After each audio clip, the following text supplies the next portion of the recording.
Olá, pessoal! O vídeo de domingo já vai começar, mas antes eu tenho um recadinho para vocês. As inscrições para o nosso clube de literatura Tatiana Feltrin e sua biblioteca Ano 2 já estão abertas. Na descrição do vídeo e no comentário fixo eu vou deixar para vocês o link do nosso site. Lembre-se de que no ano de 2025 nós leremos 11 livros, porque um deles nós levaremos 2 meses para ler, é um calhamaço. E para o pessoal que se inscrever no ano de 2025, vocês vão receber em casa também uma coleção de marcadores. Gente, é um marcador para cada um dos livros. Todos eles foram exclusivamente ilustrados pela maravilhosa Juliana Fiorese. Então, se você já conhece o trabalho dela, você já sabe que estes marcadores são imperdíveis. Se você quiser ver a imagem certinha de cada um deles, acho que eu mostrei o mesmo 2 vezes, no mesmo. Enfim.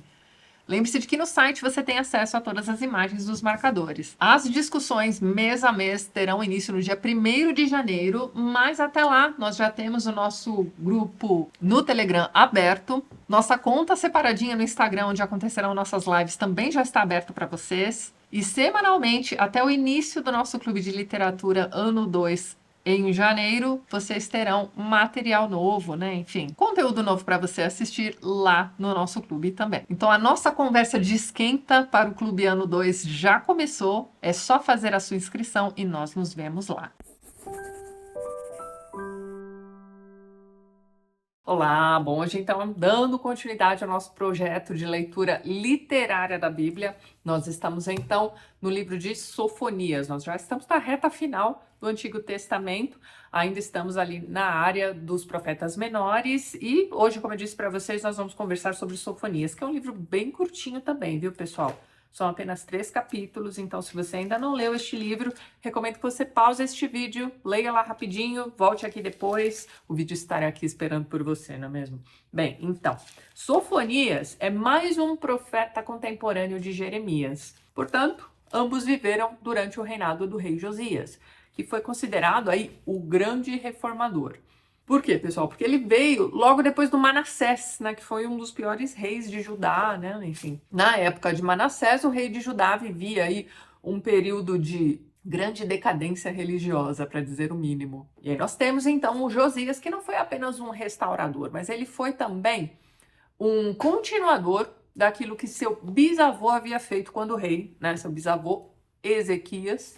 Então nós temos aí um Josias lutando contra necromantes, adivinhos. Ele também vai decretar ali o fim dos cultos em santuários menores, né? Ele quer centralizar tudo lá em Jerusalém. Ele acaba com a idolatria de deuses pagãos e ele também luta contra a influência assíria. Foi um grande exemplo de homem que observa as leis da aliança. E ainda de quebra vai ampliar o reino, né? Então, em termos territoriais mesmo, ele vai anexar umas terras ali do norte que haviam sido absolutamente devastadas pelos assírios. E estava tudo certo, né? Para pensar, um rei como esse é praticamente a garantia de sucesso, né? Enfim, de segurança, prosperidade para o povo de Judá, né? Mas adivinhe só o que é que vai acontecer? Nós vamos ter um Josias caindo em batalha. Ele vai ser morto em um combate em Meguido. E aí, vocês já viram aquele filme O Exorcista? No comecinho do filme, eles estão em Meguido. E o que é que ele estava tentando fazer por lá? Ele estava tentando impedir o avanço das tropas do faraó. Há quem diga que Josias cai em batalha por conta de seu orgulho. Mas quando o rei morre, o povo fica desesperado. Eles chegam à conclusão de que eles foram mais uma vez abandonados por Deus. Então eles voltam aos seus antigos costumes pagãos. Vai dar super certo, não é mesmo? Então, dessa forma, eles estão voltando também ao seu caminho para a catástrofe. Então, mais uma vez, nós temos mais um profeta anunciando o julgamento de Deus sobre Judá. E não só sobre Judá, hein? Em Sofonias nós temos aí Deus explicando, né, o que ele fará para julgar e punir também não só Jerusalém, como diversas outras nações. Então tá, de volta a Sofonias. Uma coisa curiosa a respeito deste livro é o seguinte: toda vez que a gente começa a leitura de algum desses livros sobre os profetas, nós vamos ter ali logo nas primeiras linhas, né, no preâmbulo do livro, alguma informação a respeito deste profeta. E geralmente a informação que nós encontramos é a de sua filiação. Então você tem lá, fulano, filho de ciclano, né? Mais ou menos como o Senhor dos Anéis, né? Você lembra lá, Aragorn, filho de Arathorn. Pois então, Curiosamente, em Sofonias, nós vamos ter a informação de quem foi seu pai, seu avô, seu bisavô e seu tataravô. E, curiosamente, seu tataravô foi Ezequias. Aí você para e pensa, pera lá, Ezequias não era o avô de Josias? E se você fizer uma conta rapidona aí na sua cabeça, talvez você chegue à conclusão de que Ezequias era tio bisavô do rei atual, que é o Josias. Então ele era muito mais velho do que Josias, não? Minto, olha só, é o contrário. Se Josias é neto de Ezequias, então Josias é o tio-avô de Sofonias. Mas você vai encontrar diversos relatos que vão dizer para você que o profeta era bem mais velho do que o rei. De qualquer forma, o texto começa assim, ó, palavras do Senhor recebidas por Sofonias, filho de Cusi, de Godolias, de Azarias, de Ezequias, durante o reinado de Josias, filho de Amon em Judá. E Amon, por sua vez, era filho de... Bom, enfim, aparentemente essa questão do parentesco entre o profeta e o rei não era lá muito importante, né? Não foi muito bem definida. Vamos deixar isso para lá, não é mesmo? A questão que a gente precisa se lembrar é a seguinte: nós temos Ezequias tendo um filho temporão chamado Manassés. E Manassés vai ser, como eu já disse para vocês, um dos piores reis que Judá já teve, talvez o pior. E nós temos Josias meio que para consertar tudo que Manassés fez, e estamos neste período, neste momento. Só que, além de estarem passando por um momento de prosperidade, nós estamos aí mais ou menos neste momento. Na verdade, o que os estudiosos vão dizer é que Josias, neste momento aqui exato, em que o livro de Sofonias se passa, nós já temos aí a morte do rei, certo? Então, você tem o povo já naquele período de retorno ao caminho da perdição.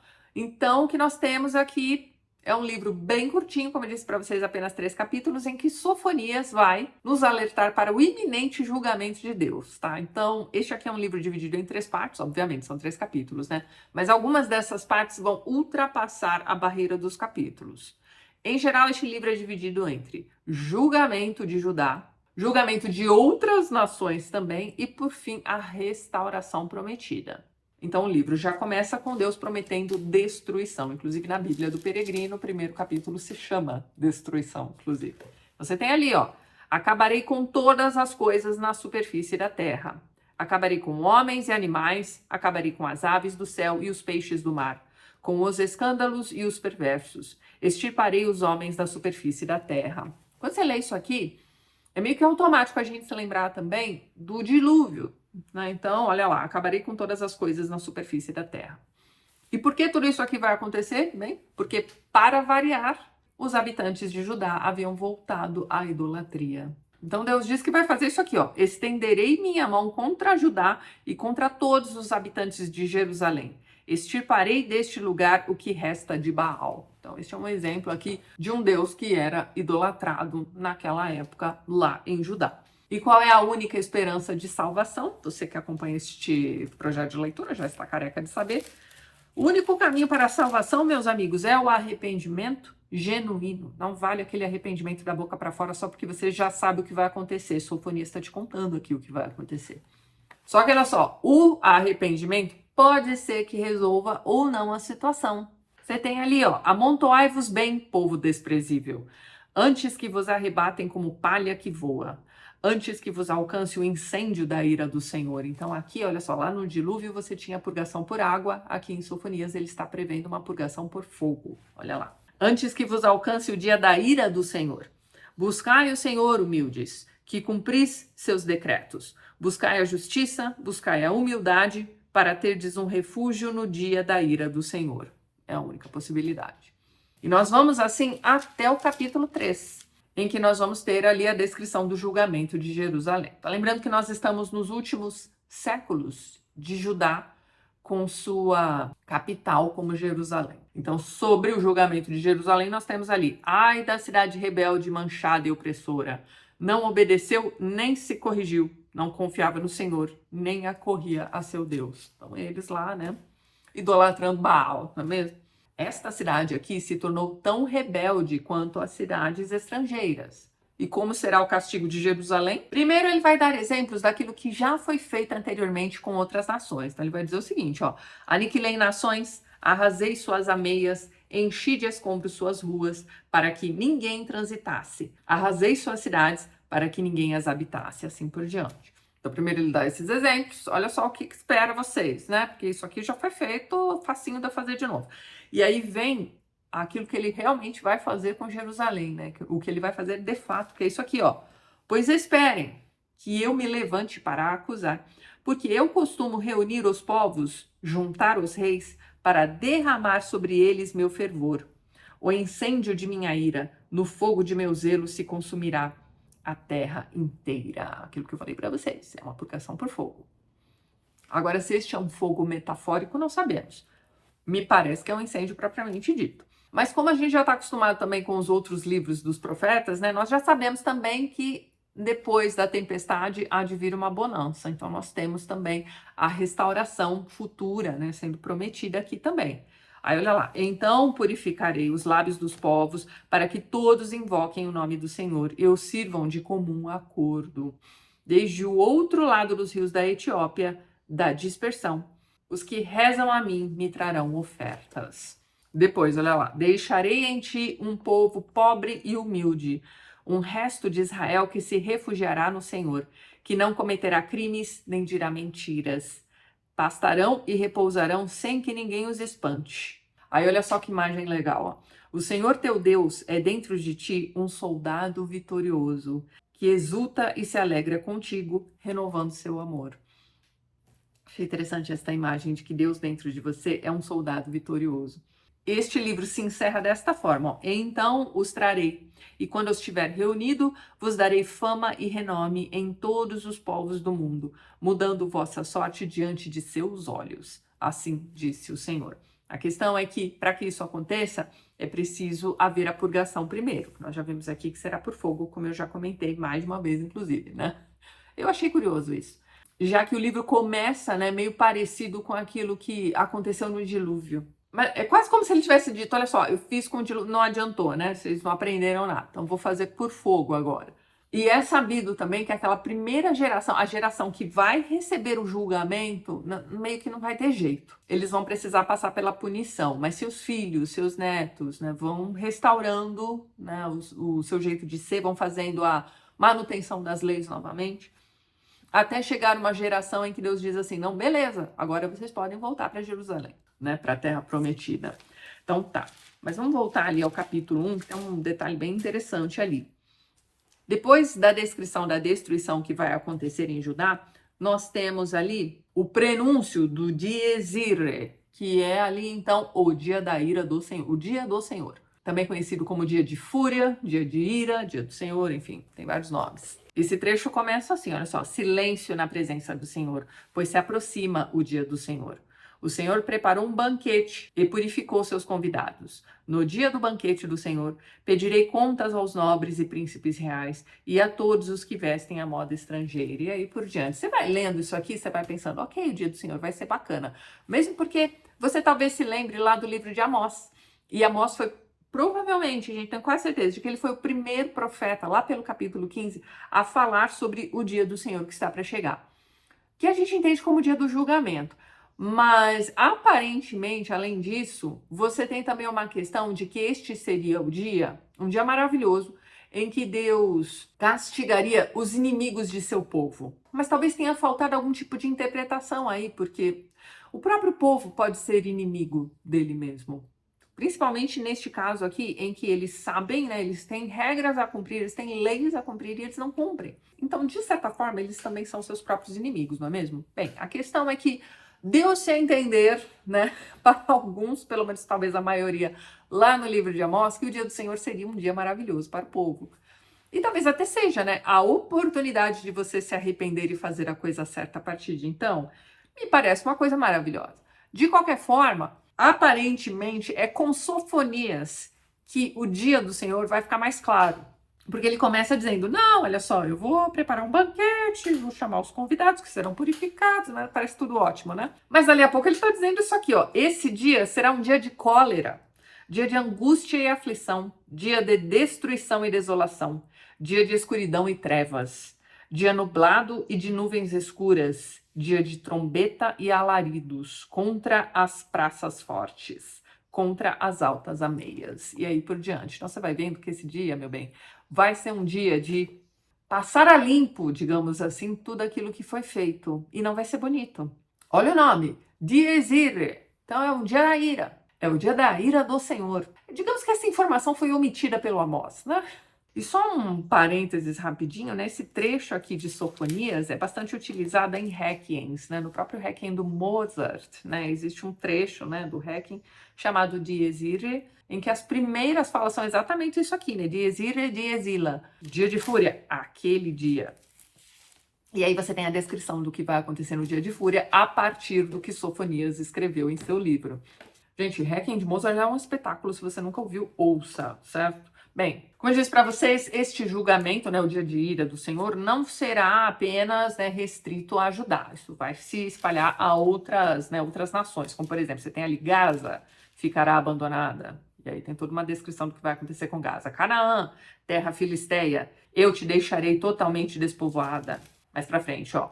Ouvi as injúrias de Moabe, os insultos dos amonitas. Mais pra frente, olha só. Moabe será como Sodoma, Amon como Gomorra. Então ele tá, né, dizendo ali o que vai acontecer com esses outros lugares também. E nós temos ali, ó. Ele estenderá a mão para o norte e exterminará a Síria. Deixará Nínive desolada como terra baldia, um deserto. Vocês lembram de Nínive? Nínive é aquela cidade de Jonas. Na verdade, é aquela cidade em que ele precisa ir, né, profetizar. Não. Deus é bem específico. Ó, você vai para aquela cidade, você vai falar com aquele povo. E curiosamente, né, o Jonas, que não estava nem um pouco otimista, né, vai se surpreender, e nós também, porque todo mundo em Nínive vai se arrepender. E aí Deus vai poupar essa cidade. Mas o que vai acontecer dali um tempo?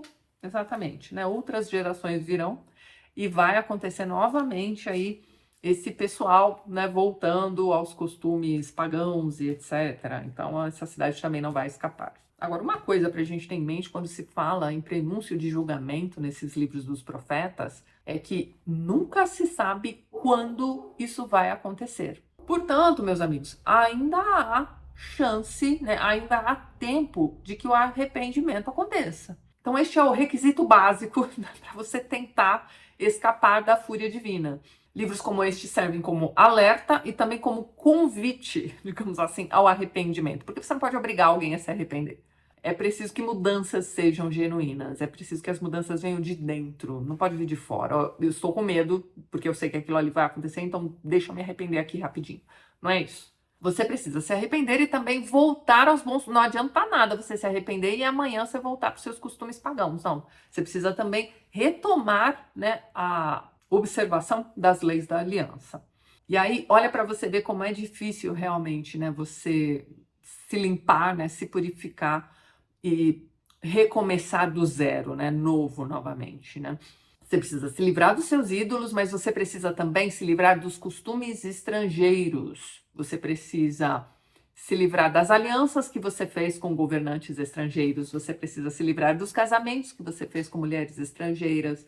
Então, não é fácil. Você tem que pensar que é toda uma geração que está muito confortável e muito acostumada com tudo aquilo. E não só isso, não é só se livrar dos estrangeirismos, né, digamos assim, né? Você ainda tem a questão de que você precisa voltar a confiar somente em Deus. Mas a gente sabe que nestes livros aqui Deus vai punir, né, os pecadores, aqueles que não têm jeito mesmo, aqueles que não observam as leis. Este julgamento e esta punição vão acontecer.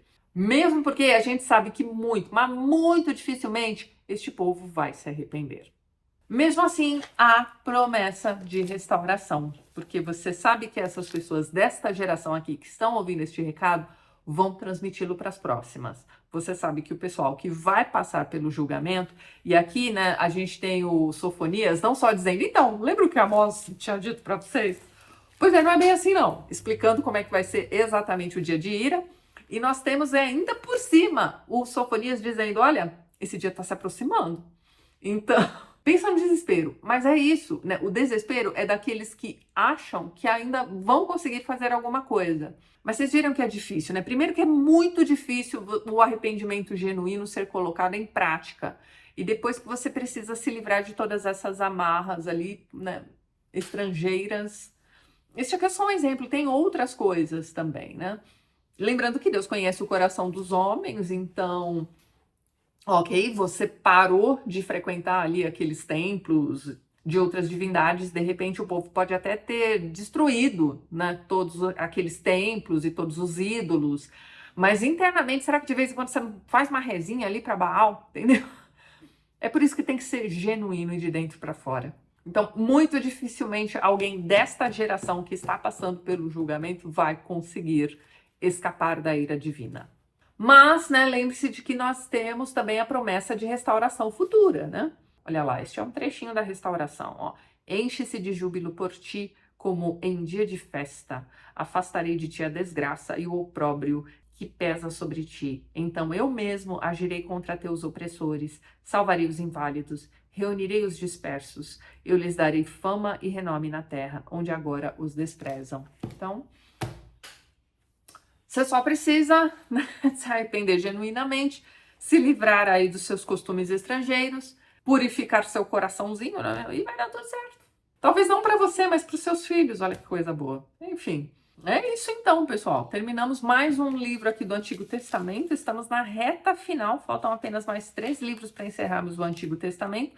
No próximo vídeo deste projeto de leitura, nós vamos ler Ageu. E Ageu é menor ainda do que Sofonias, gente. São só 2 capítulos. Vocês não têm desculpa para não ler Ageu. Então é isso, eu vou ficando por aqui. Mas antes gostaria de mais uma vez agradecer a todos os apoiadores do TLT. Você não está vendo a listinha aqui ao lado, porque eu ainda... Gente, inacreditável, né? Eu ainda estou revisando a listinha, mas por enquanto, dê uma olhadinha na descrição do vídeo. Os links para o pessoal que apoia o TLT e que também produz conteúdo sobre livros aqui no YouTube e no Instagram estão todos lá. Caso você seja um apoiador e seu link ainda não estiver por lá, é só me dar um toque. Pode ser aqui nos comentários mesmo deste vídeo. Se você ainda não é um apoiador do TLT e gostaria de apoiar meu trabalho aqui no YouTube, dê uma olhadinha no primeiro link que eu vou deixar na descrição. E é isso então. A gente se vê nos próximos vídeos do canal. Um beijo grande e até mais.